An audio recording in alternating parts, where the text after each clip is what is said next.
Thank you very much, everybody. Oh, this is a nice crowd. Thank you.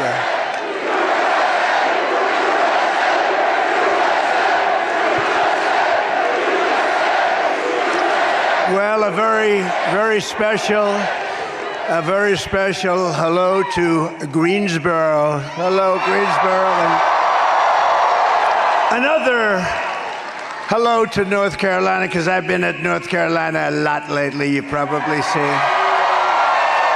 I followed that horrible storm, and then I came back, and we spent a lot of time here yesterday, met some incredible people. What they've done is unbelievable. They haven't had much help from our government in Washington, I can tell you that. But come January 20th, when you take office, you're gonna be seeing a lot of me. We're gonna fix it up and make it better than ever. And I'm thrilled to be back in this incredible state with thousands of proud, hardworking American patriots, and that's what you are. And I'd like to begin by asking a question. Are you better off now than you were 4 years ago? I don't think so. So I'm here today with a message of hope for all Americans. With your vote this election, I will end inflation. I will stop the invasion of criminals into our country. And I will bring back, as your president, the American dream. We're going to bring it back. Our country is being crippled and destroyed by Kamala Harris. But it does not have to be this way. It won't be this way for long, hopefully, what we've put up with the two of them. What we put up with the two of them, with your support on November 5th, America will be bigger, better, bolder, richer, safer, and stronger than ever before. This election is a choice between whether we will have 4 more years of incompetence, failure, and disaster, or whether we'll begin the 4 greatest years in the history of our country. We'll do something that nobody will even believe. After all of the catastrophes that she has caused, Kamala, she can't say one thing. Not one thing that she'd do differently. They said, would you do anything differently? Well, I can't really think of anything, right? No, she's terrible. We need smart people now. It's time for smart people, not time for these people. So I'm asking you to be excited about the future of our country again, and this will be America's new golden age. We're going to turn it around so fast your head will spin. We're going to stop all of this craziness. Every problem facing us can be solved, but now the fate of our nation is in your hands. In North Carolina, you have to stand up and you have to tell Kamala Harris that you've had enough. You can't take it anymore. We're not going to take it anymore. You're the worst vice president in the history of our country. And you're aligned with the worst president in the history of our country, who, by the way, likes me more than he likes her, but I won't say that. Kamala, you're fired. Get out, Kamala. Get out. Get out.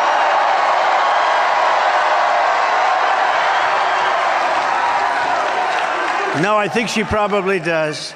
I think he likes me slightly more. He hates me, you know? But when you think of what happened to him, think about it.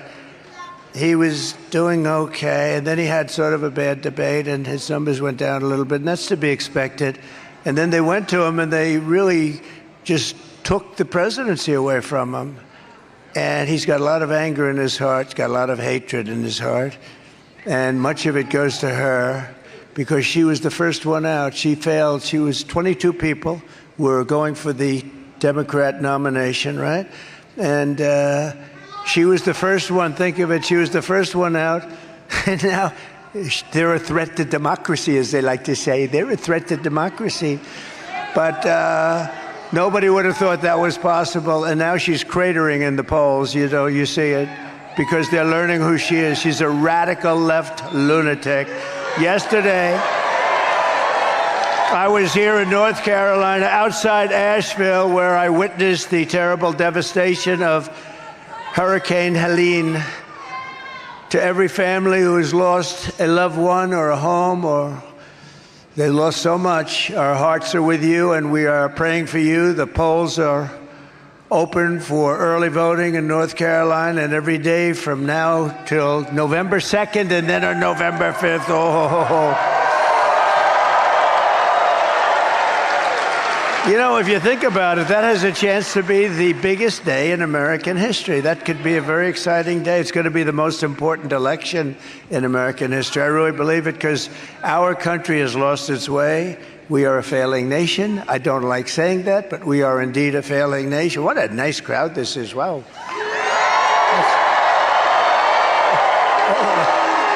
A lot of people. No, we don't like saying it, but it's... Thank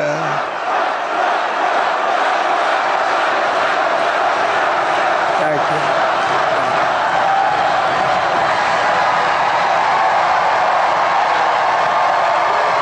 Great.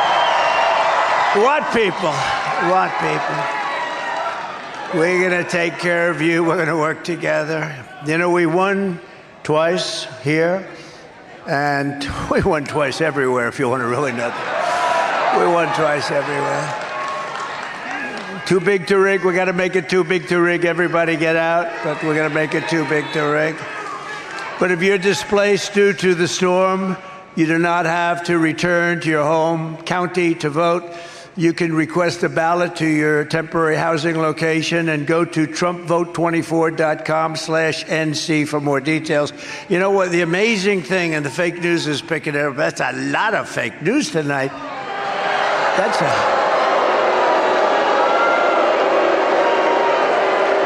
a lot. And up there, I would say you have about 9% of decent people. It's like about 9%. It's unbelievable. Boy, it would be nice. You know what? If we had an honest press, a press that wrote the truth, we would be so much further along as a country.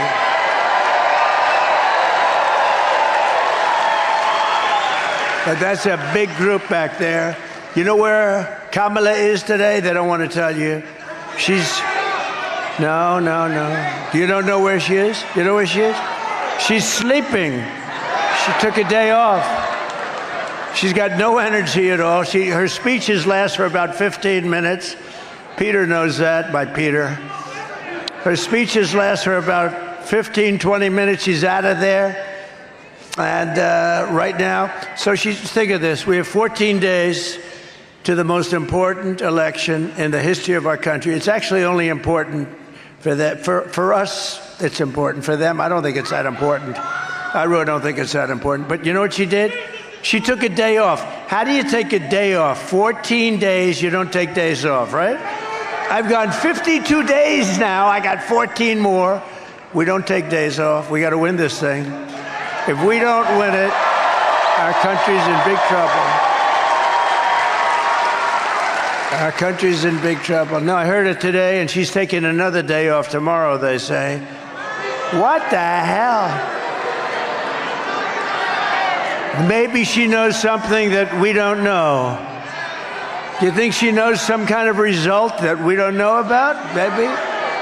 Maybe she knows something. I doubt it.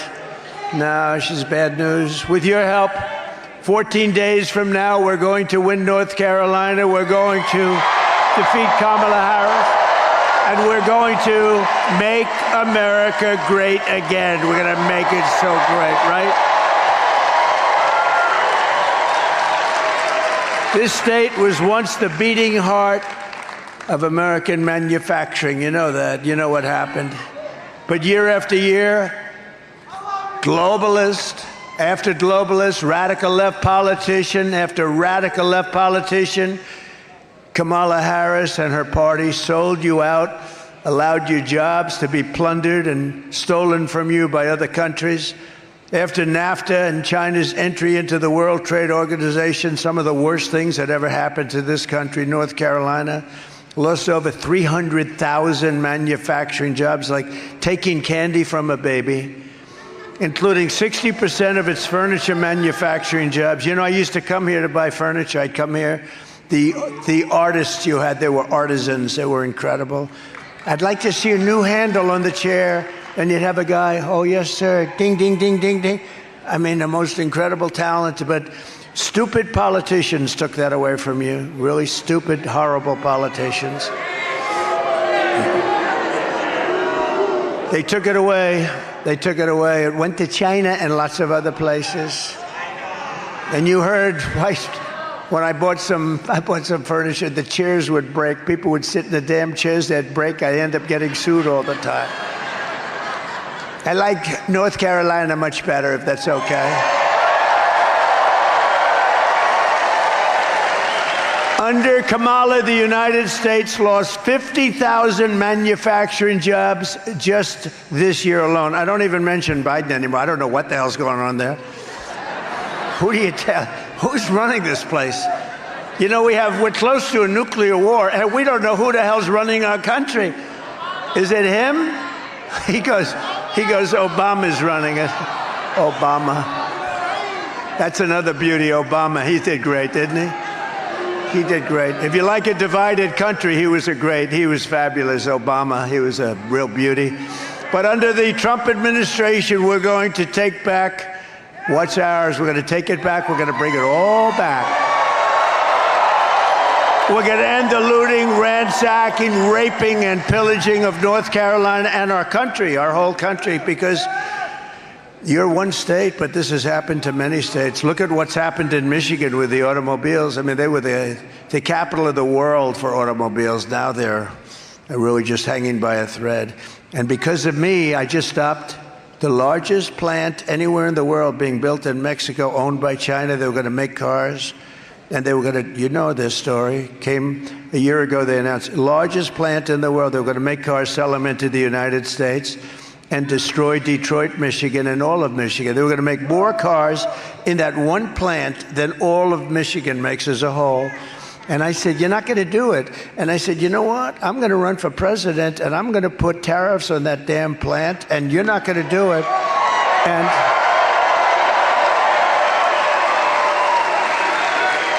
And I just heard last week they've abandoned the plant because of Trump.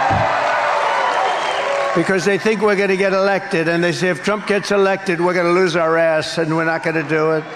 So they decided they're not going to build the plant. But you know what? If she gets in, they'll start the plant like your head will spin, and they'll be selling hundreds of thousands, millions of cars into our country with that big, monstrous plant. There were a number of plants. They were all stopped, every one of them, because they think I'm going to come in, impose 100, maybe 200, do whatever's necessary. They're not going to have one car come into our country and destroy Michigan and South Carolina and Tennessee and a little bit of North Carolina. But, you know, South Carolina has been very big with that. But we're not going to let them destroy our country, our states that do the auto things. You do a little bit of it, and sometimes a lot, depending on your mood. You have a lot of things in the state. You cover a lot of territory. Peter, they cover a lot of territory in this state. But the one that I like best, I loved, and I really mean it, I loved what you did for furniture. Isn't that terrible? I had such a heart for furniture here. It's hard to come back. It's hard to come back, but we're going to bring it back. We're going to bring all of it back, more than you ever had before. We're going to bring it all back. We're going to bring it all back. And if she comes, I'll tell you what, if she becomes president of this country is finished. This country is finished. And I don't like to be that way. And I wasn't that way. Even with crooked Hillary, I wasn't talking that way. This woman is a radical left lunatic who has no right even running. She doesn't deserve to be able to run. She came in last in the primary. Now she's running because they want to be politically correct. I'm not going to let this happen. Starting in January, we will give our companies the lowest taxes, the lowest energy cost, the lowest regulatory burdens, and free access to the best and biggest market in the planet. But you know, it will not. If we keep going like this, we're not going to have the best market anymore. We're going to be like Venezuela on steroids, okay? That's what we're going to be. And I used to say that And if I don't get elected, that's what's going to happen. You're going to end up in a 1929-style depression. If you look at what her policies are, she has no idea about business. She has no idea. Frankly, she has no idea about anything. She destroyed San Francisco, which was really the best city, I think maybe the best city in the country. She destroyed it. She helped destroy California, along with Gavin Newsom, who was one of the worst governors in the history of our country. But only if they make their products here, they're going to get these benefits. Only if they make their products here in America and they hire American workers to do the job. It's very simple. And if these companies don't make their products here, then they will pay a quite stiff tariff. Nice tariff. We're taking a lot. You know how much China paid us during my time? Hundreds of billions of dollars. No other president got them to pay not 10 cents. Go through all these great presidents. Oh, they were so great. Not 10 cents. China didn't pay 10 cents, and they were ripping us left and right. That's why I got into politics, if you want to call it that. I don't feel I'm a politician, but what the hell, call me whatever you want. But it really was trade. And you know what? It morphed from trade, and now I say, most important thing to me, trade. Always trade with me. We're going to bring jobs back like nobody's ever seen. But the border, it's so horrible what they're doing to us on the border. To me, you know, if you look at the polls, it's the economy and it's inflation, and then it's the border. I think the border is the biggest.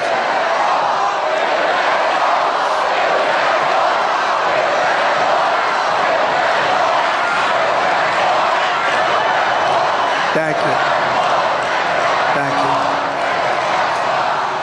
you. So I think the border has become, to me, it's the worst thing I've ever seen, where we're allowing criminals to come in, hundreds of thousands of criminals to pour into our country. They come from jails. They come from places unknown, from countries we never even heard of. 181 countries were represented as of last night. Think of it, 180.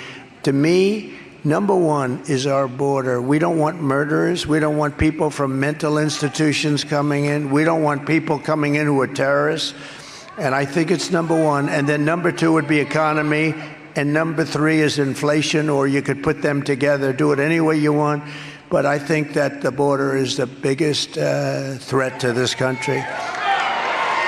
Other than, of course, some horrible, horrible radical left lunatic politicians that we have. That's a pretty big threat to our country also. But I will never apologize for defending America. I will protect our workers. I will protect our jobs. I will protect our borders. I will protect our families, and I will protect the birthright of our children to live in the richest and most powerful nation on the face of the earth. And we'll have it back there very soon. We're going to have it back there very soon. With 4 more years of Kamala Harris, North Carolina will be an economic wasteland. That's what's going to happen. The rest of your companies are going to move out. Everybody knows that. The smart people know. She's the only one that doesn't know it. Low IQ. She's a low IQ individual. And we've had that for 4 years. We don't need another 4. No country could take that. Can you imagine what President Xi, you know, I got to know him very well. He's a fierce individual. The press, the fake news, hates when I say that he's a brilliant man.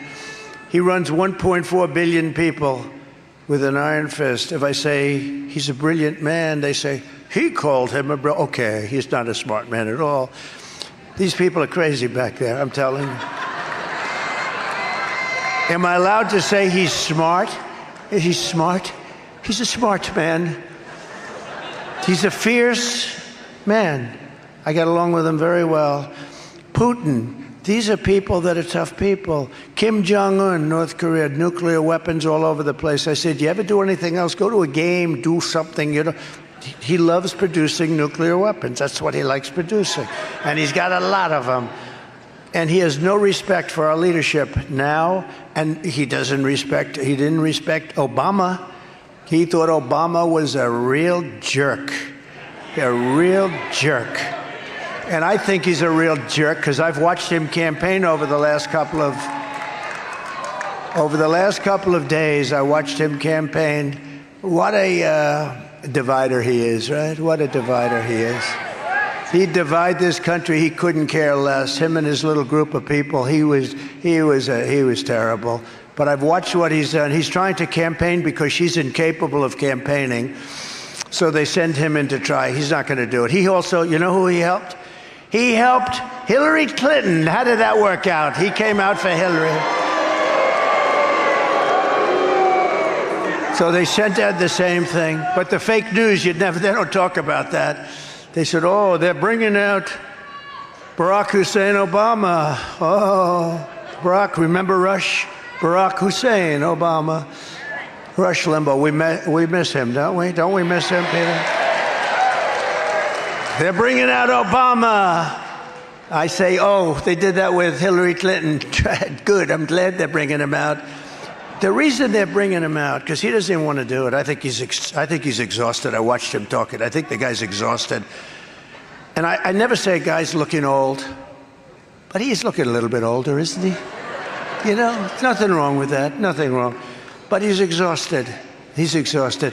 But, you know, the reason they bring him out, and other people, they're bringing out all these other people. You know, nobody goes to their rallies. Nobody goes there. So you know what they do? They bring in so-called stars that I've never even heard of. You know, these are not stars to me. These are not stars to me. But they bring out some people. And what happens is the star comes in, they get a little bit of a crowd. They don't get crowds like this, and they have guitars. I don't, okay? I got nothing up here. And they bring them out, and they get an audience. They perform for a couple of minutes, and then they leave, and then the candidate gets up. There's nobody in the room. They got to do it the other way around, you know? Let her speak first. But they bring him out because they need help, because she cannot talk for more than 15 minutes. And when the teleprompter goes out, remember? 32 days, 32, 32.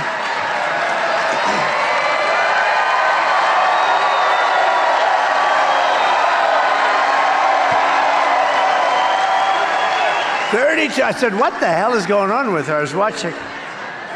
You always want to watch your opponent, right? And I was watching her, and she started doing that 32. She was just about gone, and then that sucker snapped back on. They go out. It's a dangerous business. You know, if you're a teleprompter reader, it can be dangerous, because no matter how good these guys are, I have a great guy, but about 5% of the time you lose a teleprompter. Sometimes it breaks down, it snaps, we call it a snapback. You know, it's gone, and now you're on your way, and then you go ping, and it's back. But no matter how good they are, you lose it 5% of the time, and I thought she lost it. And I just wanted to see a little bit longer. I just wanted to see, because she was over. But if you'd like to go into politics, you got to be able to make a speech without reading a teleprompter. Because if you need a teleprompter like her, you're in trouble. We got two of them, Biden and her. How about Biden? He'd make us, hello. And then he could never find, I don't want to hit him too hard anymore, though, because, you know, I really want to keep it this way, where he likes me better than her, because I think it's nice. No, but think of it. They stole the presidency of the United States. They took it. I don't want to use the word coup. You know, nobody knows what the hell that means. It was a coup, but nobody knows. It's simpler. They stole the presidency. They walked in, they said, you're getting out. I mean, he didn't have to do that. And then they say, he was so brave in getting out. He was so brave. It was so wonderful that he got out. He's a great American hero. They threw him out. They took him out. Crazy Nancy Pelosi. She's crazy. She did a nut job, by the way. And Schumer. I was with Schumer the other night at the big Catholic dinner. How did I do with that dinner? Good, huh? Yeah.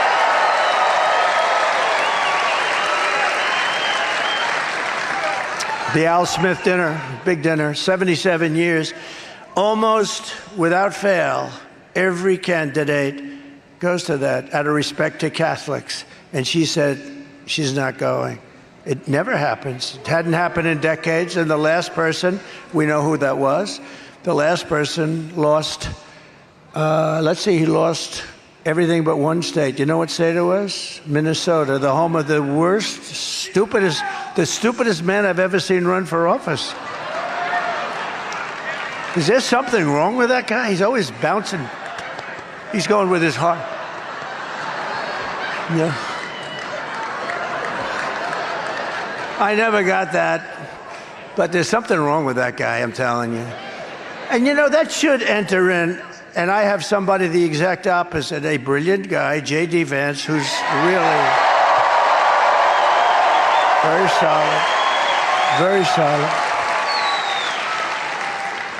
Kamala's inflation has already cost the typical family over $30,000 on higher prices, and now she wants to raise the typical family's taxes by nearly $3,000 a year. Take a look at this. Kamala Harris is going to significantly raise taxes. Taxes are going to have to go up? Kamala's plan will raise families' taxes by nearly $2,600 a year. Under Kamala, prices have already soared. Now she'd make it worse with even higher taxes. Taxes are going to have to go up? President Trump will cut taxes again. No taxes on tips, overtime, or Social Security.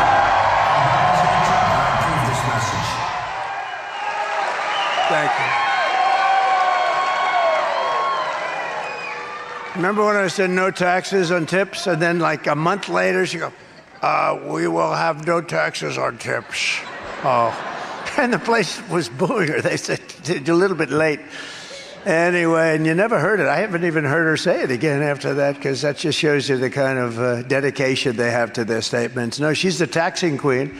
And she's also demanding a shocking 33% tax hike on all domestic production, along with the largest capital gains tax hike in history. This is going to be the largest tax anybody's ever had to pay. And every business is going to leave our country and go to another country. They don't have to stay here. They have a lot of opportunity. It used to be you'd go to a different state. Now they go to a different country. They'll go to Asia. They'll go to Europe. Go to different countries. And you've had that. And all you're doing is forcing them out, and with them goes the jobs and the money. By contrast, I will massively cut taxes for workers and small businesses and do just as you saw, no tax on tips, no tax on overtime, and no tax on Social Security benefits. I will make, here's something that I think is going to be great. Think of this. And I just made a decision to do it a little bit differently, because I'm only going to do it if they build that particular product, namely an automobile, in the United States. Listen to this. I will make interest on car loans fully tax deductible, because affording a car is essential to restoring the American. So I had calls from the biggest people in Wall Street. Where did you come up with these ideas? The no tax on tips? Who gave that to you? Actually, it was a waitress at Trump Hotel in Las Vegas. I didn't pay a consultant $5 million to come up with the idea. A waitress said, it's terrible the way they're treating us with tips. And a lot of them, you know, I mean, a lot of people don't report those tips anyway, really, I guess. It's a kind of a weird kind of a thing. How do you tax it? Somebody puts $5 in their pocket, you know, let's see. But she gave me the idea. But they said, how did you come up with this thing on deductibility of interest on automobiles? I said, it was just an idea I had, but I had a better idea, because here's what I'm doing. I want it to benefit, I don't want it to benefit other countries. I want it to benefit us. So its deductibility of interest is great, but only if the car is manufactured in the United States.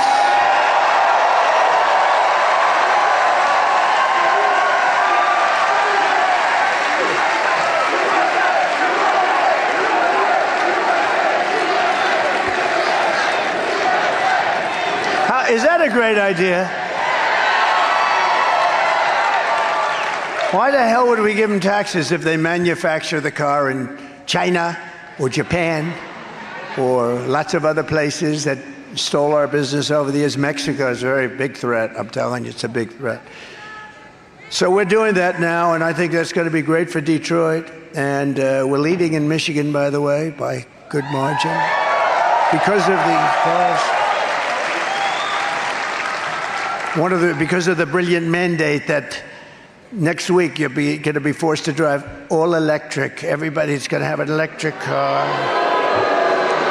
They don't go far. They cost too much. And by the way, they're great. You know what? They're great. And Elon makes the best of them as far as I'm concerned.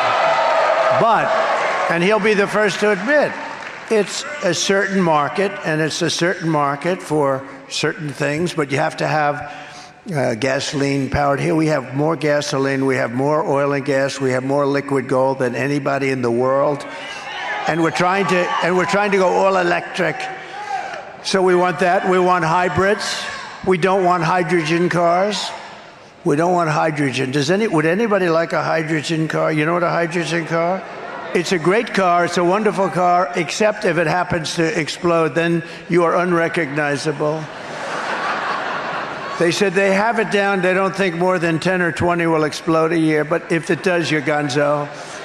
So we told them, let's not spend a lot of money on that. That's one of those things, no matter how good it is, you don't want it. But other than that, they said it works quite well. On day one of the Trump administration, I will terminate Kamala's insane electric vehicle mandate, and we will end the Green New scam once and for all. You know, the Green New scam is terrible. You know whose idea that was, right? AOC, young girl, very nice person. She never even studied the environment in college, average student at best. She was an average student. She walked in one day, she said, we're going to all be dead in 12 years because the oceans are rising. Well, it's been more than 12 years. What's going on? No, we have a much bigger threat. We have a threat called nuclear weapons and having stupid people running our country. And if you talk about global warming, that's the real global warming, not this nonsense of the ocean's going to rise over the next 400 years by 1/8 of an inch and we're going to be wiped out. No, we have a threat right now, and we better get smart because we're very close to World War III. If you take a look at what's going on, we're very close. So we have a couple of different areas, but we'll have more than that. And you can look at the size, look at the teams. They're already being divided up.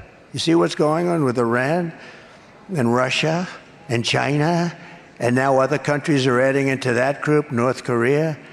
No. We have very stupid people letting this happen. That should have never happened. Now they want to attack our dollar. They want to take our dollar away from us. They want to take our dollar and not have that be the standard any longer. That would be like losing a world war. Then we would be indeed third world status. And if I'm elected, they're not doing that. I guarantee you that. No chance. Just like Russia would have never attacked Ukraine. Zero. By the way, zero. Even a Democrat congressman was on television. And many Democrats are saying that. And by the way, for 4 years they didn't. So, you know, it's not like, oh, gee, they won't. For 4 years they didn't. I think what happened was when Putin saw how weak we were, how pathetic we were, with the stupid Milley and these generals that aren't even generals as far as I was concerned. What a stupid group of people they were. Mattis, Milley. You know, the real ones, the ones that I used to defeat ISIS. We defeated ISIS. They were the real generals. They were the real generals. They weren't the television generals. They weren't the dumb ones. They were the ones that were warriors. But we'll quickly become energy independent, and we will frack, and we will drill, baby, drill. We're going to drill.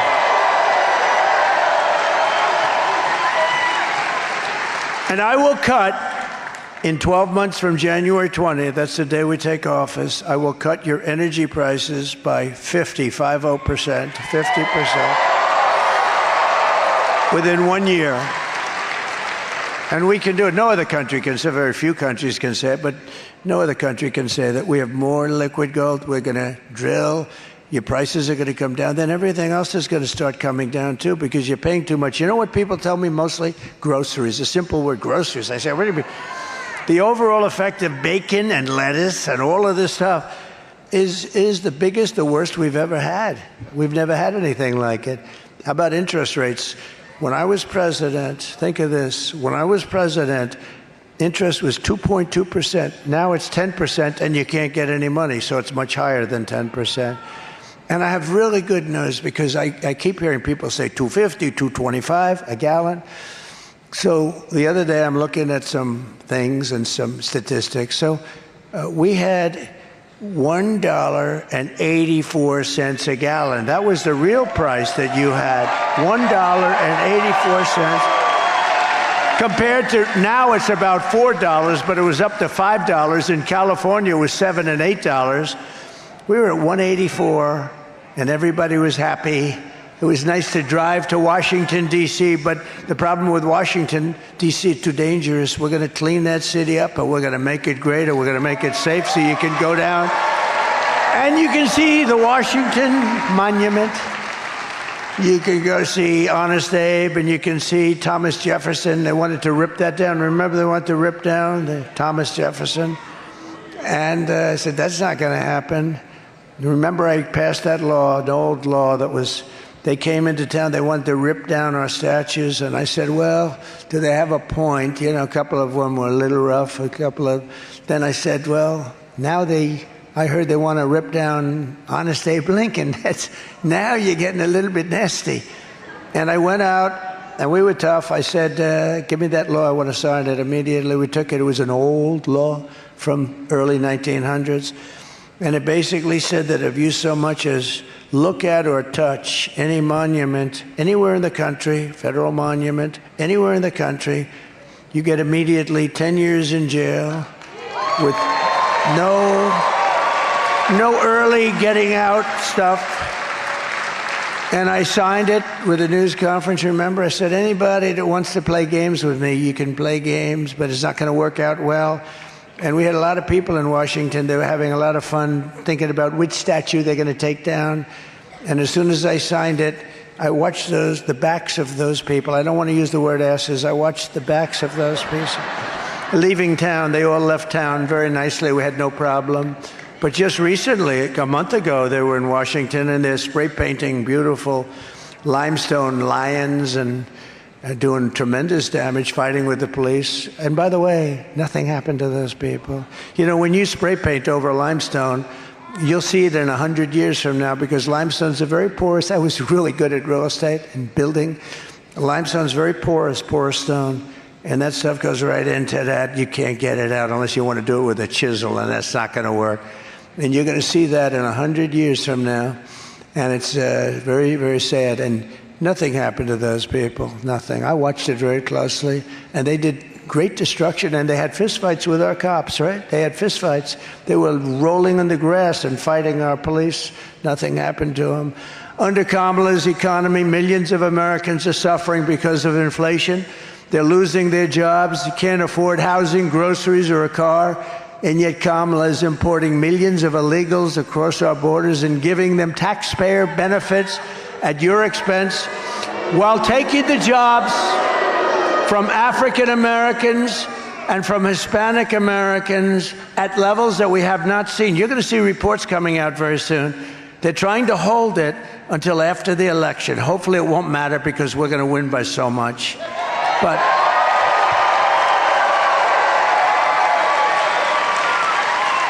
let them give you the reports of what's happening to our African-American population, our Hispanic population. They are taking the jobs of our African-Americans and Hispanic Americans, and it's tremendous numbers. And they're going to release these numbers sometime after the election, and everyone's going to be upset, and nothing they can do. You're going to have to wait 4 more years. And I'm not sure we can wait 4 more years, because I don't know that we'll have a country in 4 more years. So you ought to start looking at that, to the fake news media. Show them what's happening to the black population and to the Hispanic population with these people that are coming into our country illegally. You are witnessing the economic oppression of Americans to reward and enrich illegal aliens. It's just like, you know, they come into hotels and they stay in hotels, in luxury hotels, paid for by the government, and they walk past our veterans who are sleeping on the street right in front of that hotel. But all of that stops 2 weeks from tonight. It all stops.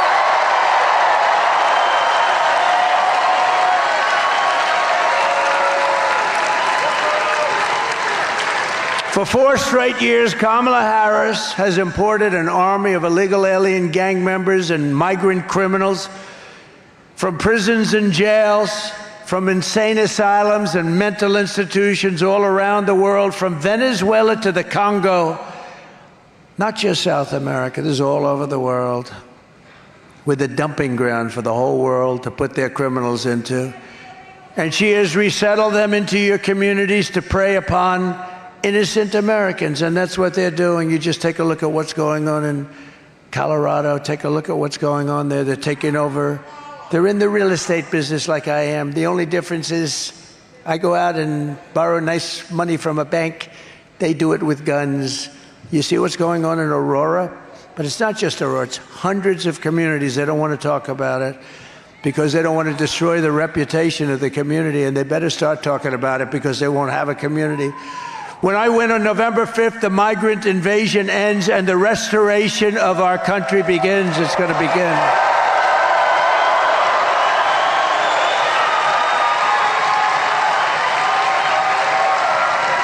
you from yesterday? Is that you? Yesterday?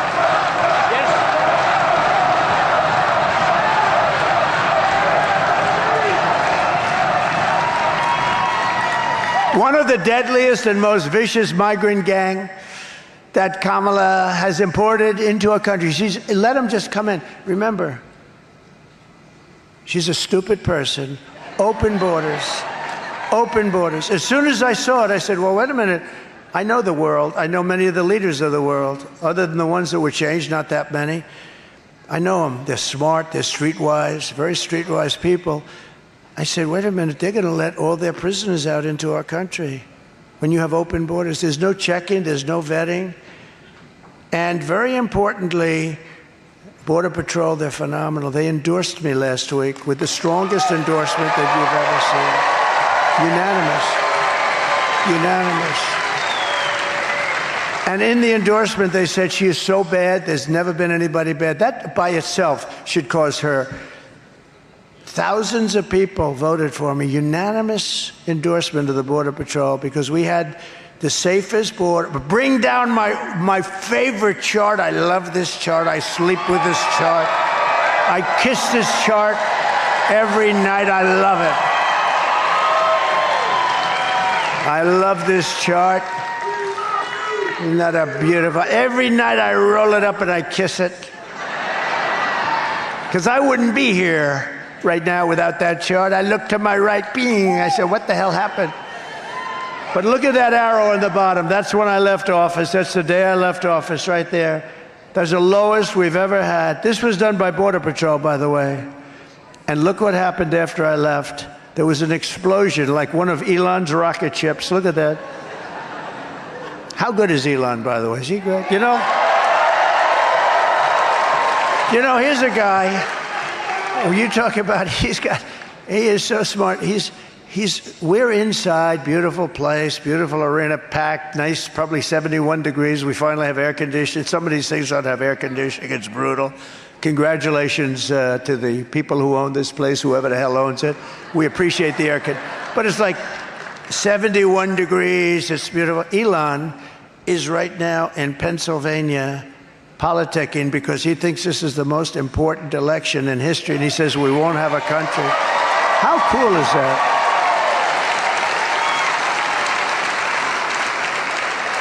And he's registering voters. He's an amazing guy. How cool was the rocket ship that landed the other day, right? I never saw it. I told the show, I don't want to, if you heard it, just turn off your ears for a second.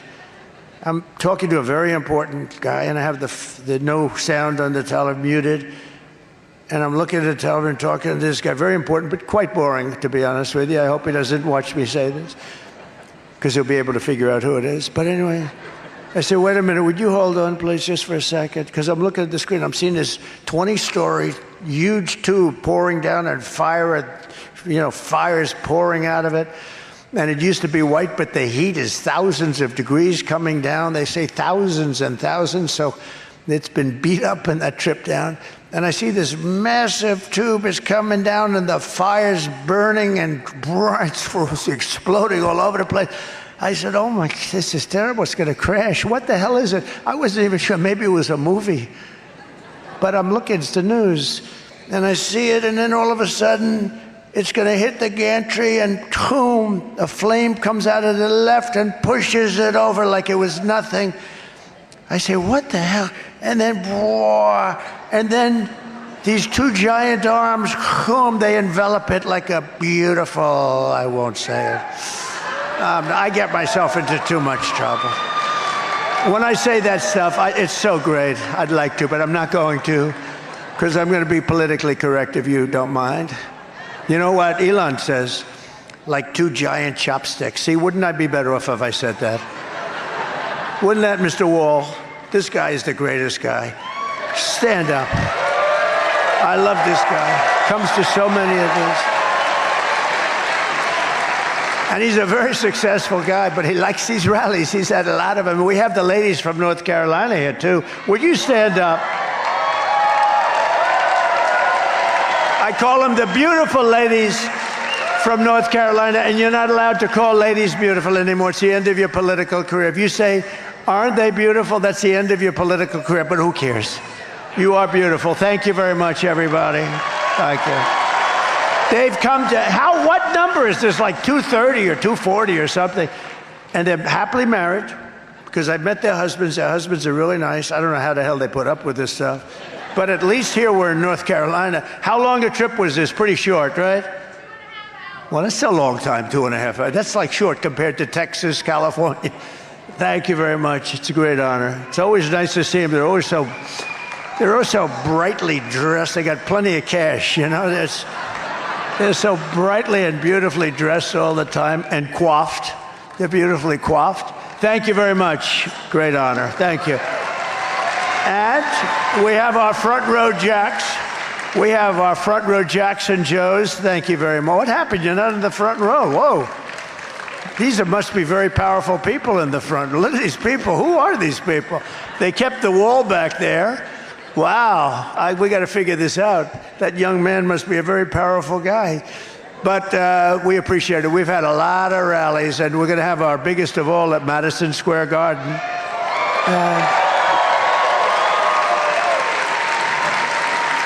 We're going to make a play for New York. Hasn't been one in many, many decades, but with what's going on in New York between the illegal migrants and the crime they're causing and hurting people so badly and all of the problems in New York, we're going to give it a hell of a shot. So we took Madison Square Garden. We filled it up. Think of this, sold out in 3 hours. Done. Can you imagine?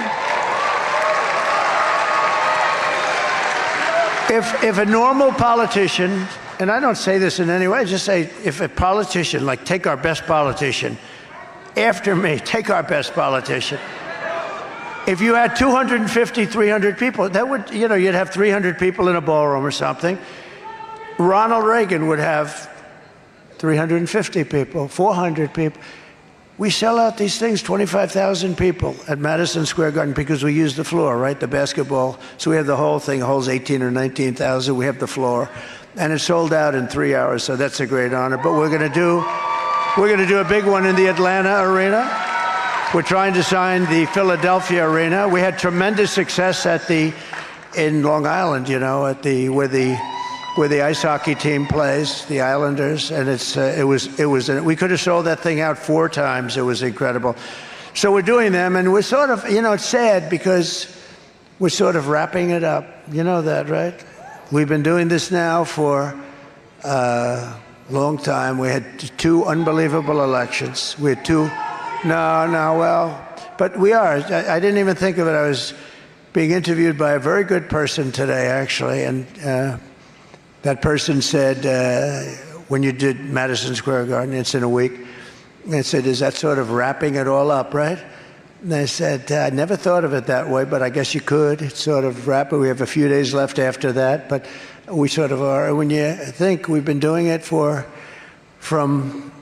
2015, and now we're where we are. So we're, talking about 9 years, almost 10 years by the time we do it. And there's something, and think of what we've done. This is the greatest movement in political history. I mean, there's never been anything like that. Right? The greatest movement in political history. And I know, oh, look, there's Uncle Sam back there. Look at that guy. He shook my hand. This guy's got the hardest handshake. My hand is still recovering from his handshake. Uncle Sam, how are you? And I have no idea who he is, I promise you. Somebody says, oh, do you pay these people? I don't pay them. I don't pay the wall. I don't pay Uncle Sam. But they're incredible patriots. And you know what? They're very smart people. They're incredible people. But this is like a football game to some. You know, they come in, these guys, they're accountants. They head accounting firms, law firms, and they got the name of some football player in the back. I don't know if I could do that. Well, maybe Lawrence Taylor. He's my friend. I'll come in with a Lawrence Taylor. These are all guys. We have a lot of endorsements from athletes, that I can tell you. But thank you, Uncle Sam. But you know, it's sort of interesting. I never thought of it. It's sort of we're wrapping it up. We're wrapping up something that has been incredible. There's never been anything like this. The rallies, the size of them, the enthusiasm. And we have more enthusiasm now than we did for 2016 or 2020. But we really started in 2015, you know, about a year before, a little less than a year before. We started in 2015, and it's been really amazing. It's been great. It's been great to be with you, and now we want to close it out with a beautiful bang, and we want to straighten out the country, and we're going to thank you, darling. I pray for you too. Thank you. Thank you. Yeah.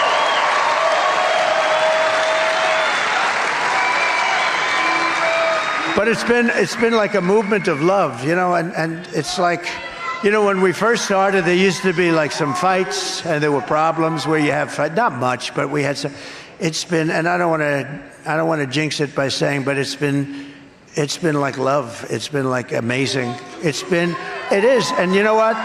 The people back there, when I say things, if I'm a little bit off, they'll go headlines. And I don't mean to be a little bit off, but this is the single greatest political movement in the history of our country. There's never been anything like that.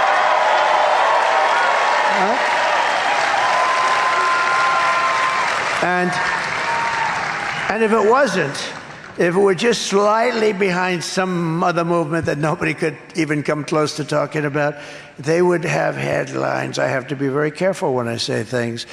But he said that, and he said, is this wrapping it up? And I never thought of it. I didn't think of it that way. We're in the heart of battle, and we have to win our country.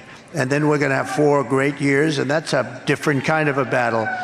But for what we're doing, for the campaigning, this will be, we're pretty much, we're 14 days from sort of wrapping it up. And we're going to have different kinds of get-togethers, and hopefully it's going to be get-togethers of success. We're going to base it on success. We're going to have great success with this country. We're going to bring back our businesses. We're going to stop crime in the streets. We're going to close up our borders. We're going to let people come in to our country. But we need people to take all these jobs that we're going to be creating a lot of jobs just by the use of very smart use of tariffs, taxes, and incentives. Just like I told you, just come up with one. And literally, I did it with a friend of mine who's a great business person. I said, what do you think of the idea, like the idea of the deduction for a car, interest deduction for a car? But then I said, but to get it, you have to build the car in the United States. Who would think of that? You know, it sounds simple, like the paperclip. It's very simple. Somebody came up 129 years ago or something. They came up with the paperclip. And other people looked at it, and they said, how the hell come? Why didn't I think of this idea? And now you'll have everybody come out and say, we're going to deduct interest. But you know what? It doesn't have the same ring. No, that's a big deal.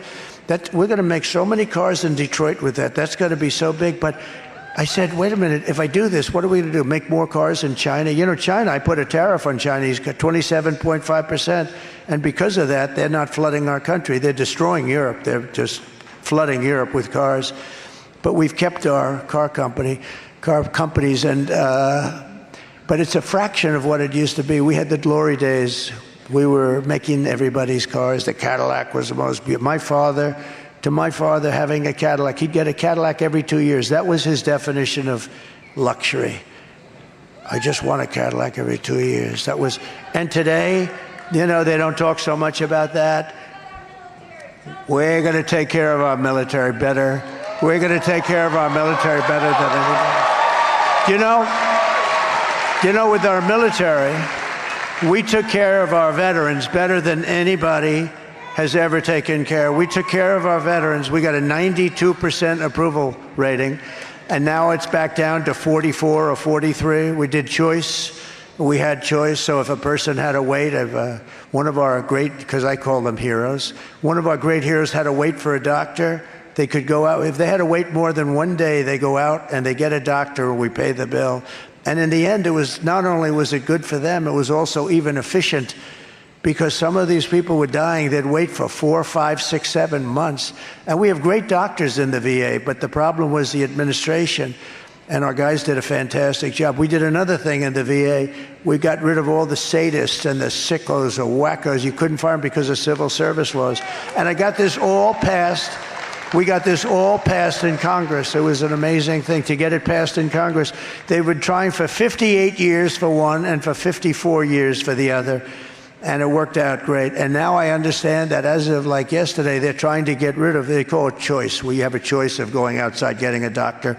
And I understand that they're trying to end that program. They don't like that program, that this group of people that have no idea what they're doing don't like it, so they'll go back to waiting. But we'll get it back. We'll get it back so fast your head will spin. They want to end it.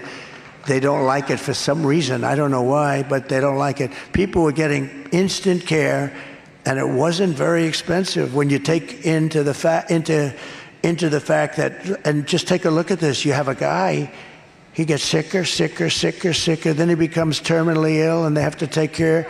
In the end, I think it's probably cost effective, but I don't even care about the cost in that case. We take care of our people. Who would want to wait months to get, in some cases, a simple pill or a simple shot? And it was a terrible thing, but we had a 92% approval rating, the highest ever. The people that I had there did a fantastic job. We're going to bring it all back. We're going to bring it back fast.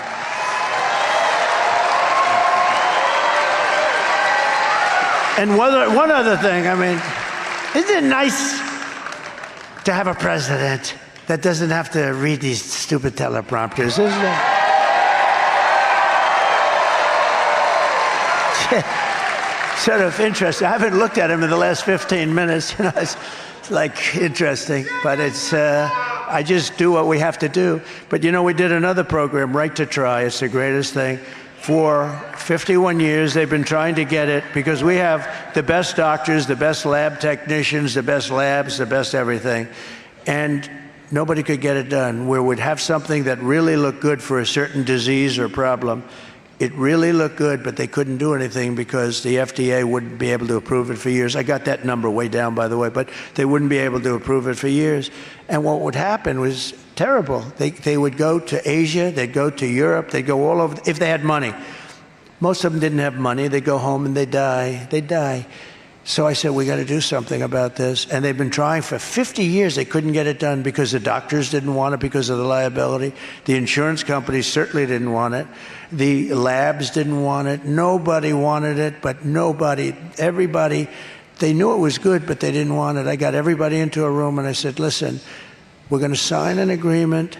There's not going to be any liability to anybody. If somebody's terminally ill, they're going to sign a document that they're not going to sue the insurance company, they're not their family, they're not going to sue anybody, they're not going to sue the doctor, the lab, they're not going to sue anybody. Everything's going to be fine, and we're going to try it and see how it works. It's been so successful. We have saved thousands and thousands of lives with this new medicine. It's a new age. I call it new age medicine. But we've saved thousands of people. People don't write about it. It's called Right to Try. A lot of people know. I hope nobody needs it, to be honest with you. But you know, it's been so. I've never read anything about it. They don't want to write about it, and if they don't, that's okay. The fact is that thousands of people have been saved. Their lives have been saved, and many were terminal, and now they're actually okay. They're not even terminal. It's not like they have to even go. It literally cured. And even the doctors now and the medical, you know, the medical companies, the labs, they're really happy they did it, because when you can cure somebody when they're that sick, it really shows it worked. It sort of worked out the opposite. It really shows that it works. So Right to Try, it's been a great thing, and we're honored to have done it. one of the deadliest and most vicious migrant gangs that Kamala has imported into our country, the savage Venezuelan prison gang. They form in the Venezuelan prisons. It's called Tren de Aragua, that's taking over apartment complexes and unleashing a violent terror spree in our country. Let's take a look. Take a look at this. Open borders, deadly consequences. Border crisis. Record high crossings are putting a strain on cities across America. It is a full-blown invasion. Armed Venezuelan gang members storming an apartment complex in Aurora, Colorado. When people talk about migrant crime, this is what they're talking about. Biden and Harris had created a program to bring them in under humanitarian parole. I am in favor of saying that we're not going to treat people who are undocumented across the border as criminals. More than 13,000 illegal immigrants convicted of murder have been released into the United States. My 20-year-old daughter, Kayla Hamilton, was murdered in her own room. Kayla's murderer was apprehended by Border Patrol crossing illegally into the U.S. Kayla's murderer had been improperly released into the United States. Abolish ICE. Yeah, we need to probably think about starting from scratch. An Afghan national is in custody today after being accused of plotting an election day terrorist attack. The suspect entered the U.S. on a special immigrant visa. More than a dozen people suspected of being Tren de Aragua gang members right here in San Antonio. The gang members had been terrorizing the apartment complex. New details in the murder of Laken Riley. The illegal immigrant suspect, who cops say committed the heinous murder, is a Venezuelan national. And was paroled and released into the country by the Biden administration. 2 men investigators say are in the country illegally from Venezuela are charged with capital murder in the death of Jocelyn Nungaray. Court documents suggest a group of men arrested for beating and robbing a Dallas woman last month are members of a Venezuelan street gang. Manuel Hernandez was booked by Colleyville police just 2 days earlier and released the day before the robbery. That's what's happening. These are the people we're letting in. And you remember where she was saying that they don't commit crimes like our people. Really? These are worse than anybody. They make our criminals look like they're nice people. These are rough, horrible people. They could not be allowed to stay in our country. The United States is now an occupied country, in effect. But on November 5th, 2024, we will have a thing called Liberation Day. We're going to have Liberation Day. In the last year alone, over 70,000 illegal aliens from China have crossed our border. You know about that. Many of them military-aged men, 70,000 in a year. 70,000, that's getting to be Army territory. And that's the equivalent of over 14 brigades or 5 Army divisions of Chinese illegals that have penetrated our country. Again, these are military-aged, mostly men, almost all men. Isn't that wonderful? Isn't that nice?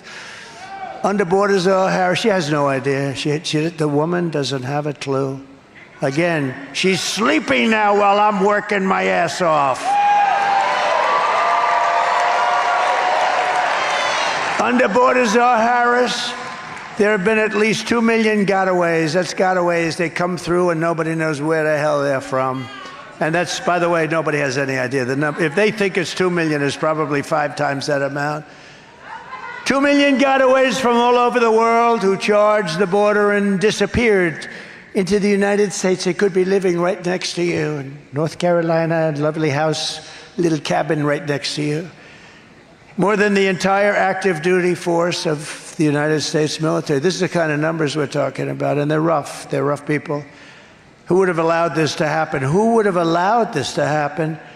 The only good thing coming from this crime against our country is if you happen to be the person that's running against the idiots that allowed it to take place. That's me. I'm running against them. It's good to run against it, but I'd rather not be running against it, and I'd rather not have it happen. Immediately upon taking the oath of office, I will launch the largest deportation program in American history. We have no idea. We have no choice. It's not sustainable. I will rescue every town across America that's been invaded and conquered. They're conquering towns. And these fools, these stupid people back there, the media, they're going to say, oh, he used the word conquer. The governor of Colorado, he's a radical left Democrat. He's petrified he doesn't know what to do. And we will put these vicious and bloodthirsty criminals in a jail or kick them the hell out of our country as fast as we can. And to expedite removals of Tren Aragua and other savage gangs, I will invoke the Alien Enemies Act of 1798. Think of that. 1790, you know why? That's when we had real politicians, real people that knew what to do, not these weak, woke fools. So I have to go back to 1798, can you believe it? But it's a strong one.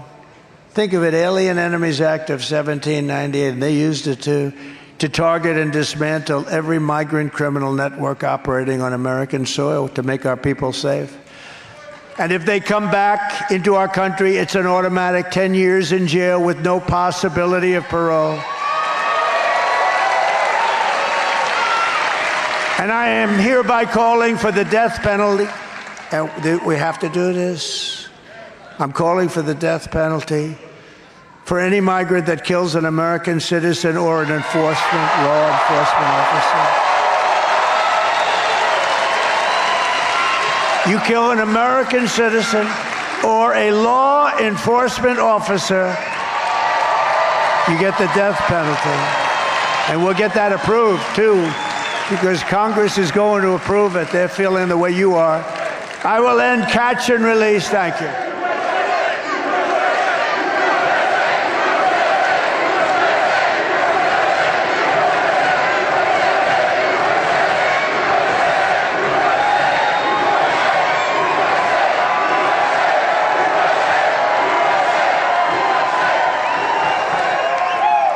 I have to ask this man in the black, are you the man that I met yesterday or not?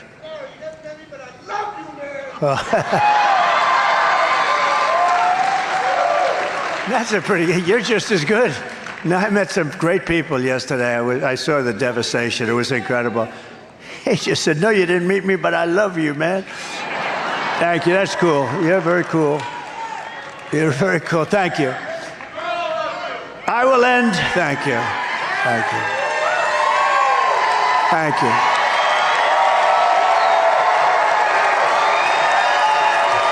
Thank you. I will end all migrant flights. They fly in by plane. They come in. We only learned that like less than a year ago. They said, we're going to start closing up the border a little bit. Well, all they have to do, she could walk into the White House, say, wake Biden up. I want him to sign something. And all he has to do is say, close the border. He doesn't need a bill. The bill was so horrible. He says, Donald Trump called the Senate, said, don't pass it. It's wonderful. I wish I could do that, okay? Not that easy.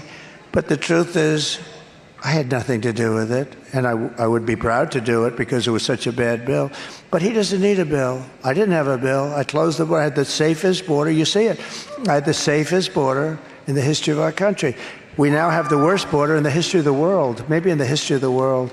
And again, it's the number one thing to campaign on. I think the inflation is horrible, the economy, everything. We have a lot of bad things.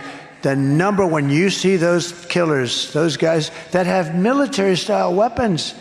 People are saying, where the hell do people coming out of Venezuela, young thugs that are tough as hell, by the way, where do they get this equipment? But I think it's the number one thing, and we're going to have it fixed. I fixed it in 2016. I fixed it. I did it so good I couldn't talk about it for the next election. My people said, sir, they don't want to hear about the border. I said, what do you mean you don't want to hear? I did such a great job. I fixed it. We had the best border. But that border was 5% of what it is now. That border was bad. It was really bad, but it wasn't very tough for me to fix. That border was nothing compared to the mess you have now. We don't have a border. And I built hundreds of miles of wall. I built much more than I said I was going to build. Then we added 200, and they didn't want to put up the slats. And you know what they did? Many of them were sold for 5 cents on the dollar. It's just so sold. I will outlaw sanctuary cities immediately, and I will ban all welfare and federal benefits for illegals. We are running against the most radical, most incompetent, most unfit vice president running for president. Can you believe it? In the history of our country, she's totally unfit for office. No one respects her. No one trusts her. No one takes her seriously. And something is clearly wrong with her. Something is wrong with her. Something's wrong with her, and something's wrong with this vice president. He is off. She can't put two sentences together. How about 60 Minutes? Was that the greatest? You know, we're probably going to sue him just for the hell of it. Listen. 60 Minutes, she interviews. She was so bad. She gave an answer. This never happened to me. Why does it happen? She gave an answer that was so bad that they changed it. They took it out, threw it out. They didn't like edit a little bit, take a word out. No. They took the entire, it was a long, stupid, she didn't know where the hell she was going. Does she drink? Is she on drugs? I don't know. I have no idea. She writes 60 Minutes, you know, big 60 Minutes CBS. You know, they have to be licensed by the federal government. They should take their license away. What they did, CBS, and they're all bad. How about David Muir? How bad is he? How bad is he? I said, crime is going up. And he said, no, it's not. It's going down. I said, it's going up. He said, crime is going down. Next question. The next day, they released the numbers. Crime's up 45% in our country. I don't watch him anymore. Pretty boy, little pretty boy he is. So they think it. She gives this horrible answer. They take every word of it and they throw it away and they insert another answer. That's called election interference and it's called fraud. And they should have their life. And you know, all the other guys back there are sticking up for him. You know why? Because they do the same thing probably. They don't do it for me. You know what they do with me? They make my answer worse. They write. No, they take out, like if I give, because I do the weave. You know the weave? I'll tell a story and I'll go from here being, it's actually genius, I have to say. And fair and smart people say it's total genius. But they say, oh, he wandered. I didn't wander. Wander is when you don't get back to the same point. No, I give the wave. They don't do anything for me. What they do with me is I give a beautiful paragraph, and they'll take some of the primary sentences out. And that's terrible to do. But that you can sort of get away with. You know, I can even understand it. They want to make it a little shorter. They want a little more time. You know, they don't pay anything for their license. They have a license that's worth billions of dollars. They don't pay anything. Neither does NBC Fake News. And ABC Fake News is really one of the worst, I will tell you. ABC, but this is CBS. They don't pay for, they use our airwaves. They don't pay anything. And then you hear that 60 Minutes, which is a news show, it's under their news division. So they're not allowed. This isn't an entertainment show. But they took the sentence, not the sentence, they took a whole paragraph, big paragraph, just word after word. That was like the 32 that I listened to, you know, 32, with the teleprompter where she basically choked and froze like a dog. But that was like the 32. They took it out and they inserted a new answer that was more rational. Wasn't great, but it was, at least you don't say, what's wrong with this person? Where did you ever hear them doing that? That's called election. This is an election. We're in the middle of an election. She gave a horrible answer on a news show that pays nothing for the airwaves that are worth billions of dollars. And the other networks stick up because they don't want it to happen to them either. They don't want to see a bidding contest for who's going to do the news. But there has to be some kind of justice in this country. You can't take her answer out, insert a new answer, and say, this is called major election interference fraud. So we'll see what happens. I actually think it's the biggest scandal in broadcast history. I really believe that. I think it's the biggest scandal. Nobody's seen anything like it. And people are furious about it. And they all come out with some answer. Well, we did this because of that and that. No, they took the answer out. They put a new answer in. There's nothing, there's no justification. So we're probably going to take him to court. Should I take him to court? Okay. So we've asked them, we sent them a letter yesterday, we've asked for the entire transcript. And we want to see, did they do it in other places too? And we'll see what happens, but good. So I have your permission, right?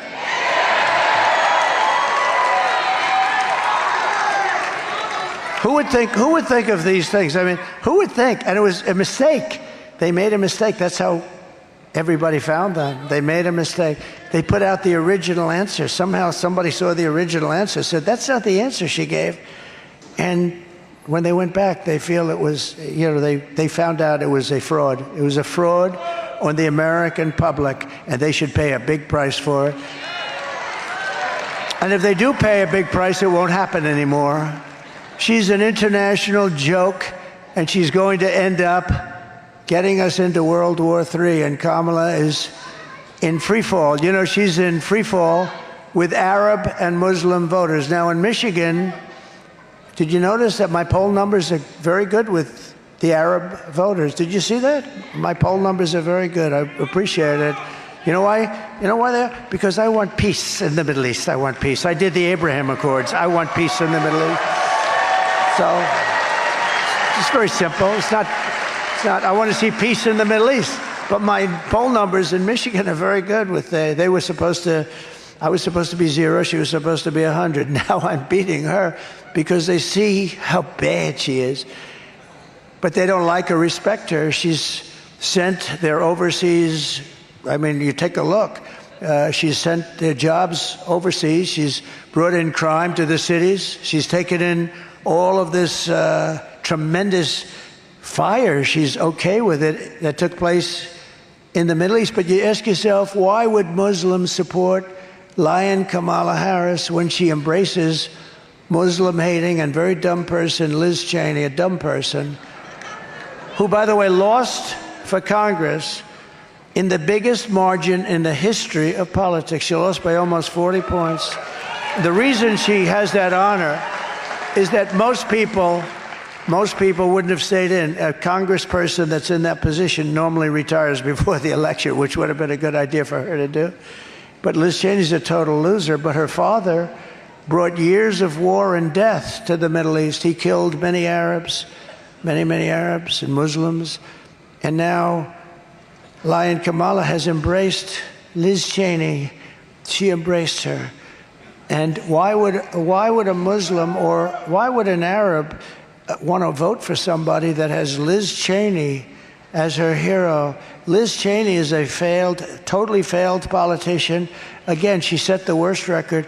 I think it's a terrible mistake that she's made. I think it's a great insult to Muslims all over the world, and I think that she's going to do very bad in Michigan. I really do. I think she's going to do very badly. To do that was a bad thing, and I was very surprised to see it. But in one way, I was happy because you have to understand I'm competing against her. I'm competing against this stupid person. I think we are winning by a lot. I have a feeling we're winning by a lot. But this person cannot be president. By the way, is there any place better to be than a Trump rally?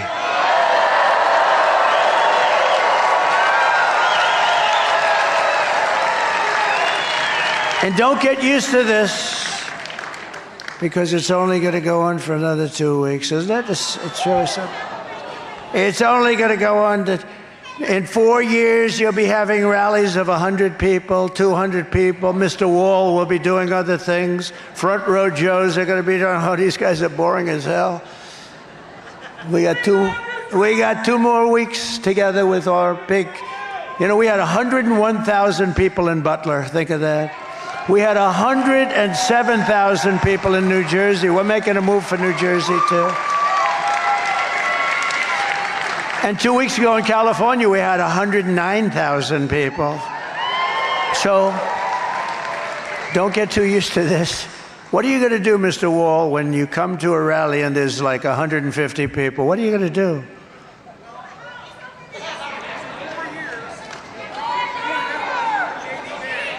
Oh. You like, right? Right. That's very good. That's good. Good man, I'll tell you that. When the people of North Carolina were stranded and drowning in Hurricane Helene, Kamala Harris was at a glitzy fundraiser in the city that she destroyed, San Francisco. She spent the last 4 years taking your money to provide shelter and benefits to illegal aliens, but when North Carolina needed help, Kamala Harris was nowhere to be found. You know, they spent your money. You know, they're going to probably have to call an emergency meeting, a special session of Congress, because the illegal migrants, many of them killers, many of them drug dealers, many of them released from prison, have taken the money that they were supposed to spend in North Carolina and Georgia and Alabama and Tennessee and Florida and South Carolina. The money was supposed to be spent in those states, and they don't have the money now. They don't have the money because they've spent hundreds, think of it, hundreds of millions of dollars they've spent flying migrants into states all over the country and letting them go through your porous wall. Kamala Harris does not have the compassion, the smarts, or the strength to be president of the United States. She can't do the job. She's not mentally or physically able to do the job. And on top of all of it, she says she would not do anything differently. She would not do anything differently, she said, than crooked Joe Biden, which is disqualifying. When you see this tape, you're going to say she's disqualified. He's the worst president. 85% wrong direction. What would you do differently? Well, I can't think of anything now. Let's take a look. Would you have done something differently than President Biden during the past 4 years? There is not a thing that comes to mind. I stood there on the tarmac watching you check your watch. The chaotic and deadly U.S. evacuation from Afghanistan stunned Americans and the world and cost the lives of 13 U.S. soldiers. Would you have done something differently? There is not a thing that comes to mind. More than 13,000 illegal immigrants convicted of murder have been caught at the border and then released into the United States. Nadia National is in custody today after being accused of plotting an election day terrorist attack. The suspect entered the U.S. on a special immigrant visa. Bringing you details of the murder of Georgia nursing student Laken Riley. The illegal immigrant suspect, who cops say committed the heinous murder, is a Venezuelan national who crossed the unsecured southern border back in 2022. 2 men investigators say are in the country illegally from Venezuela are charged with capital murder and the death of Jocelyn Nungaray. A fifth illegal immigrant accused of attacking 2 New York City police officers over the weekend showed no remorse or regret. Would you have done something differently? There is not a thing that comes to mind. Only 18% say the economy is in excellent or good condition. U.S. inflation has hit a new 40-year high, increasing by 9.1% over the financial year. The cost of homes have spiked. Home buyers need to earn 80% more than they did in 2020 to afford a house. Were you the last person in the room? Yes.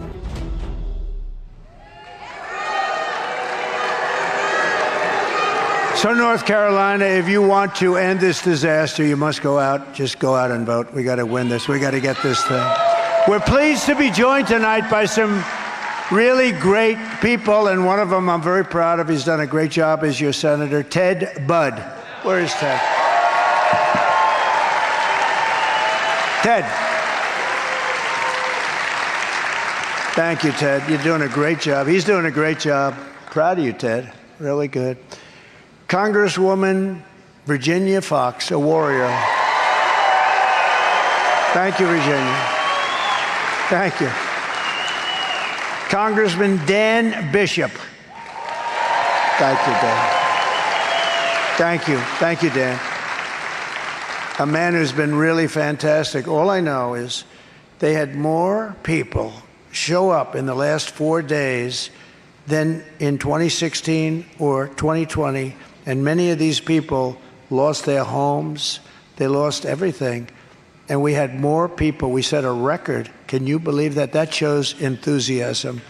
That shows North Carolina GOP Chair Jason Simmons.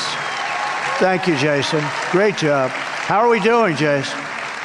We're going to win the state big, I hope. 3 times in a row, right? Jason's great. A great friend of mine and really a friend of my boy, Don Addison McDowell. He's going to do a fantastic job. Thank you, Addison. Oh, you're looking better and better. Look at you. Looks like a real congressman. He's going to be fantastic. Somebody that I've got a lot of respect for. I have for a long time. From the day I met him, I respected him. He was a very successful businessman. He was a great senator. He's a very special guy. David Perdue. David? Thank you. Thank you, David. Thanks. One of the biggest and best developers around, a man who's made a lot of money, and he's very generous, including with North Carolina. He writes a check for everything. He's just a great person, a very generous man. Steve Witkoff. Steve, thank you for the help. Thank you. And Peter Navarro, I hope you heard from him. This guy is great. They say threat to democracy. They're a threat to democracy. Nobody would have done what they did to him. Nobody would have done what they did to Peter Navarro. He fought for our country so hard. I was witness to it for 4 years. That guy fought harder than anybody I know. And then they did what they did to him. They're a bunch of bad people. They weaponized the Justice Department. They weaponized the FBI. And I've had more investigations than any human being, including Alphonse Capone, the meanest, Scarface. I've been investigated more than Alphonse Capone. They even raided my house, little place on the beach called Mar-a-Lago. No, but think of it, they raided my house. Can you believe this is the scum that we have to deal with? This is the scum.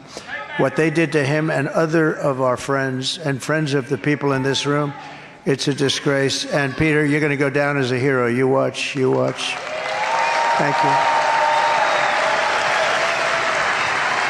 And we also have former Democrat Congresswoman and 2020 Democratic presidential candidate, a woman that everybody loves. I watched her years ago where she just had so much common sense. You know, we're the party of common sense. I like to say it because it's true. Like, we don't want men playing in women's sports. We want to have borders. We want to have fair elections. You know, little things like that, common sense, right?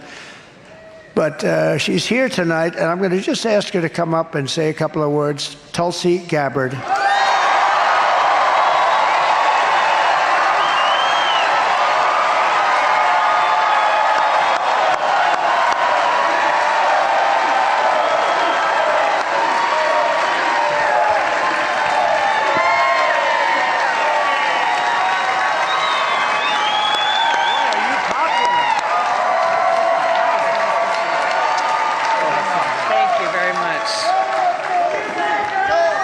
Aloha.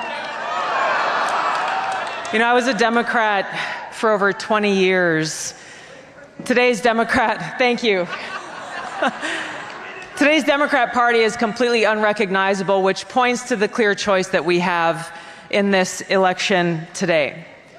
When you look at the party of Kamala Harris, for example, she is anti-freedom, she is pro-censorship, she is pro-open borders, and she is pro-war.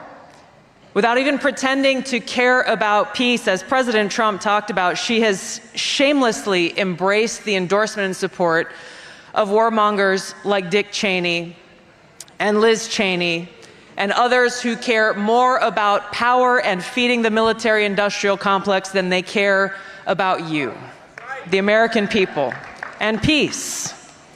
President Trump has pledged to end wars, not start them. And this is why, in the eyes of the Kamala Harris-Dick Cheney Democrat Party, they will do everything possible to try to destroy him. You'll see how they have weaponized the federal government. They have weaponized law enforcement, the Department of Justice. They have done everything possible to try to silence him, to try to remove him from the ballot so we the people don't even have the choice to who we want to vote for. Why have they done this? Because this man has the courage to take them on and root out the deep rot of corruption in the swamp in Washington.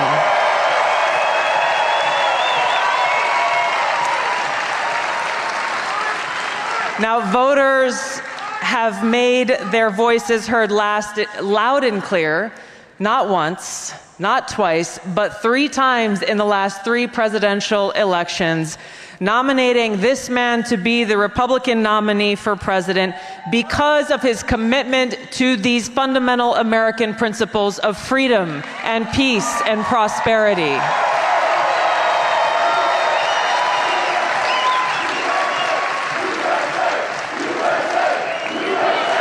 USA.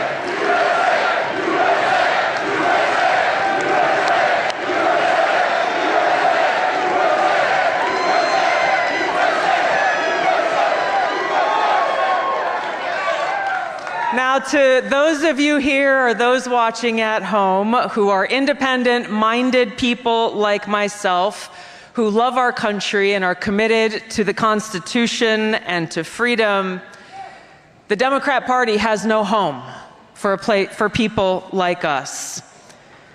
But we do have a home in the Republican Party where we are welcomed with open arms by President Trump and so many of you who love our country.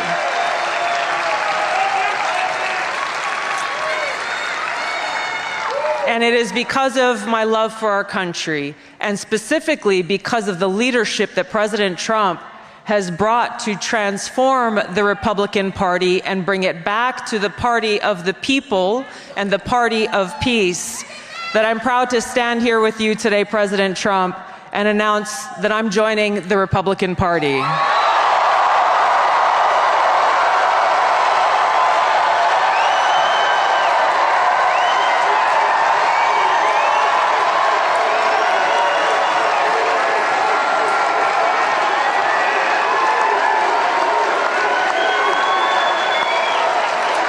I'm joining the party of the people, the party of equality, the party that was founded to fight against and end slavery in this country. It is the party of common sense and the party that is led by a president who has the courage and strength to fight for peace.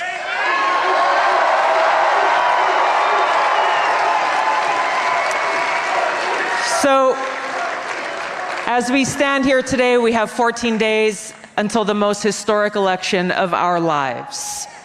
And my message to my fellow Americans, regardless of your political affiliation, now is the time for us to stand together to save our country. There is nothing less than that that's on the line. A vote for President Trump is a vote for a big open tent party that welcomes people from all backgrounds and all walks of life. A vote for President Trump is a vote to express our deep love for our country and our appreciation for our God-given rights and freedoms enshrined in the Constitution. A vote for President Trump is a vote for secure borders and safe communities, and a vote for President Trump is a vote for peace here in America and around the world.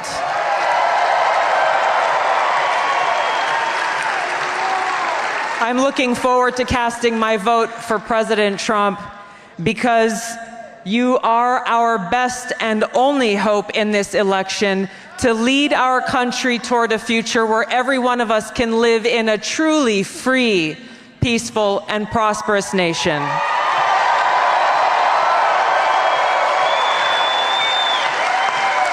Every single vote will count. This is our opportunity to vote for freedom, to vote for peace, to vote for America, and vote for President Trump to go back to the White House and make America great again. Thank you so much.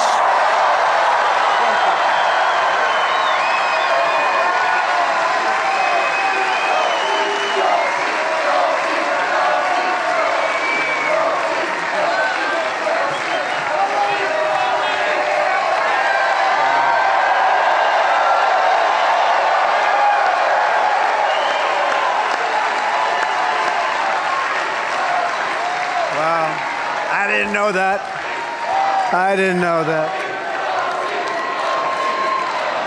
Thank you very much. Tulsi, that's great. Wow, that was a surprise. That was really, she's been independent for a long time. That's a great thing, a great honor. Thank you very much, Tulsi. And what a beautiful speech you made, right? Wasn't that beautiful? You know, I'd like to also honor somebody who really has gone through a lot, and I hope he's going to really be helping us a lot. He's got some tremendous ideas and for making us healthy and well, and that's RFK Jr. He's a very special guy, and I just want to thank him because he sort of came in at the same time as Tulsi, and he's got some incredible thing on your health, on women's health, and all of the different elements. I may have to fight him a little bit on the environment because we have to run this country so well, but that's okay. But he's really an outstanding guy, and it was not an easy decision for him, certainly. But RFK Jr., thank you very much. Thank you.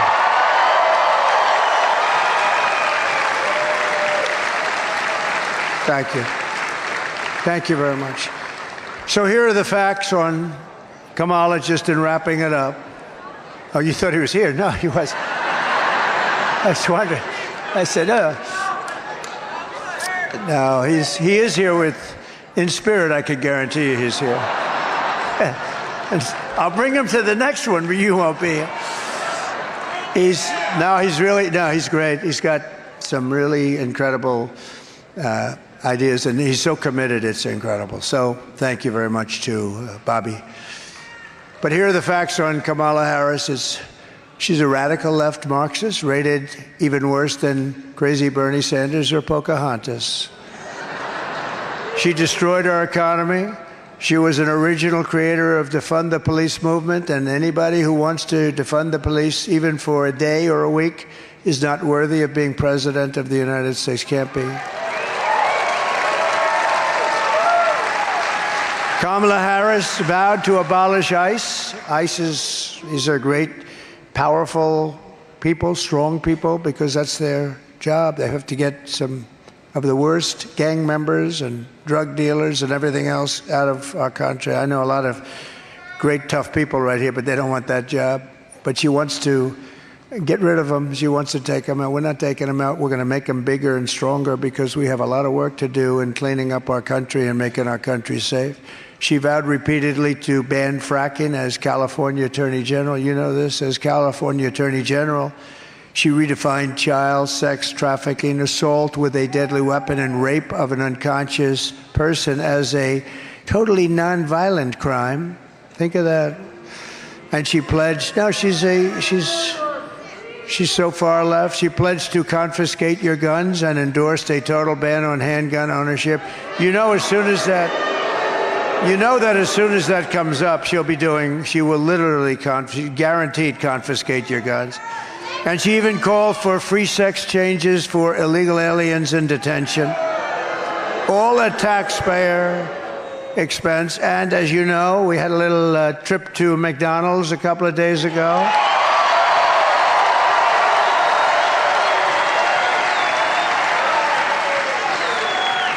And she lied about working at McDonald's. It was a part of her story. I worked over the French fries, so I decided to see what it was like.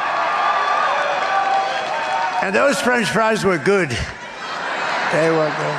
They were right out of whatever the hell they may come out of, but they were. No, but think of it, and the press refuses to acknowledge it. They refuse to cover it. They have tried, and McDonald's denies it. And she never worked there. She never worked there. They went, everybody, some people went and really did spend a lot of time on it. No, she lied, and she's a liar. And on top of all of this, Kamala turned our military as woke as it can be, which is not woke because they are great. What they did for me with ISIS was, these are not woke people. But take a look.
You got to remember, we won 2 world wars. We won a lot of things. Well, most recently, we did defeat ISIS, and they said that couldn't be done. It was going to take 5 years. It took 4 weeks. We have a great military, and they're not woke. Some of the stupid people up top are woke, but they're not woke. You couldn't make them woke if you tried. You couldn't make them. You could put them in what's called a woke cage for 2 years, and they'd come out fighting, believe me. So in conclusion, with your vote this November, we are going to fire Kamala Harris, and we are going to save America. With your support, we will cut your taxes, end inflation, slash your prices, raise your wages, and bring thousands of factories back to America and back to North Carolina. They're coming back. We will build American, we will buy American, and we will hire American again. I will end the war in Ukraine very quickly. I will stop the chaos in the Middle East, and I will prevent World War III from happening. We're so close. The biggest risk is this number of months before January 20th. We will crush the violent crime that's plaguing our cities and give our police the support, protection, resources, and respect they so dearly deserve. They will stop the crime. We will strengthen and modernize our military. You know, we rebuilt the entire military. And then they gave a lot of our military was given to Afghanistan. Isn't that nice? Think of that. How about that? That was the most embarrassing moment in the history. 13 dead soldiers, many, many horrifically wounded with arms and legs obliterated. They gave billions of dollars of equipment. They didn't take Bagram, the air base. They should have kept Bagram. It's an hour away from where China makes its nuclear missiles. Isn't that nice? They didn't take it. And we left people behind. We left Americans behind. They moved the military out first. A child. You know, I had one of the rallies, and I had this little 5 or 6 year old boy in the front row, and I called him up to the stage. His mother was horrified. You know, I understand it. But he was up here, little kid, and I gave him the facts in about 2 minutes. I said, would you move the military out first or last? I'd move the military out last, sir. These stupid people move the military out first, and you know, I didn't lose one soldier. In 18 months, I had a talk with Abdul, who was the head of the Taliban. Abdul, still there, he's still the head. And we had a talk because they were killing a lot of our soldiers with sniper fire and other things, and a lot of them with Obama and Biden, but basically Obama. I don't think Biden knew where the hell he was then either. So they were killing our soldiers, and I told them, I don't have to get into the conversation. For 18 months, we didn't lose one soldier. And then we had a tragic election, tragic. Think of our country. We wouldn't have had inflation, least importantly. We wouldn't have had inflation, but we wouldn't have had Russia going into Ukraine. Zero chance, zero. Wouldn't have ever happened. And it didn't happen for 4 years. Even the Democrats, most of them agree, the honest ones, which there aren't too many of them, but even they say it wouldn't have happened. And October 7th with Israel would have never happened. They wouldn't have killed all those people. Those people were killed. And the hostages, now they're waiting for the hostages. There won't be many hostages. There are not going to be a lot of hostages. Those people are probably long gone, so many of them. I've been saying that for a long time. That's part of the problem. The other side doesn't know what to do because they don't have the hostages. It's a very sad situation. That would have never happened. All these things would have never happened. Think of the difference in the world. Viktor Orban, the head of Hungary, Prime Minister of Hungary, very powerful guy.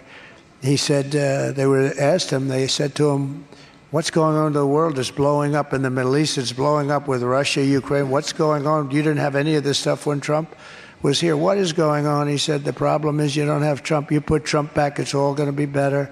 They would have never done this with Trump as president. It's interesting. Right? Peter knows. Right, Peter? We will build a missile defense shield all around our country. We're going to be safe. We're going to be made in the USA. It's going to be made in North Carolina, partially. We will land an American astronaut on Mars, and we'll call Elon, let's get going. We want to do that. But we really want to, and as part of that, we were in big trouble in space. China was lapping us and Russia was lapping us. And I created Space Force. And now we're lapping the whole world with Space Force. They've done a great job. Part of that whole thing is about military and military protection. It's going to be very important. It's going to be one of the really best decisions we ever made doing Space Force. We will rebuild our cities, including our capital in Washington, D.C., making them safe, clean, and beautiful again. We will teach our children to love our country, to honor our history, and to always respect our great American flag.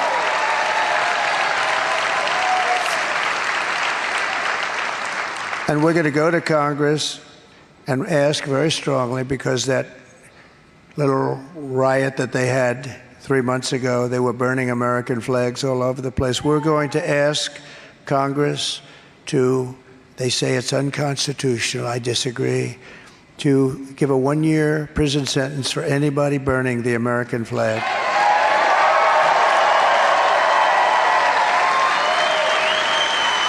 Early on. That's right.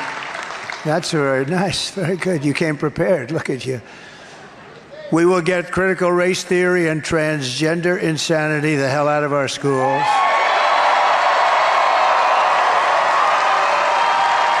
And we will keep men out of women's sports. I will defend religious liberty. I will restore free speech. And I will defend the right to keep and bear arms, our Second Amendment. After years of building up foreign nations, defending foreign borders, and protecting foreign lands, we are finally going to build up our country and defend our borders and protect our citizens. And we will stop illegal immigration once and for all, and it will be stopped. And again, we're going to let people into our country, but they're going to come into our country legally. We will not be invaded. We will not be occupied. We will not be conquered. We will be a free and proud nation once again. Everyone will prosper, every family will thrive, and every day will be filled with opportunity and hope. But for that to happen, we must defeat Kamala Harris and stop her radical left lunatic agenda. And we have to have a landslide of an election that's too big to rig. We have to get out. You got to get out. Early voting is underway, so get everyone you know, get your friends, get your family, get Alice to get her husband, who just will not get off that couch. Come on, Jack. Let's go, Jack. You got to do it, Jack. You can do it. Turn off the television just for an hour. We'll be right back, Jack. Turn off that football game. It doesn't really mean anything, Jack. Especially with the new kickoff return. Did you ever see anything so stupid in your life? They always they have to ruin things at work. Is that the most ridiculous thing you've ever seen? After all we have been through together, we stand on the verge of the 4 greatest years in the history of our country. With your help now, until Election Day, we will redeem America's promise. We will put America first, and we will take back the nation that we love. We are one people, one family, and one glorious nation under God. And we will never give in. We will never give up. We will never back down. And we will never, ever, ever, ever surrender.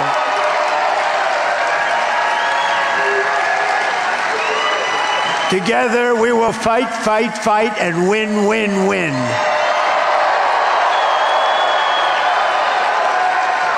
November 5th will be the most important day in the history of our country, and together we will make America powerful again. Make America wealthy again. Make America healthy again. Come on, Bobby. Bobby's going to do it. Bobby, let's go, Bobby. You're going to make us healthy, Bobby. We will make America strong again. We will make America proud again. We will make America safe again. And we will make America great again. Thank you very much, everybody. Thank you. God bless you. God bless.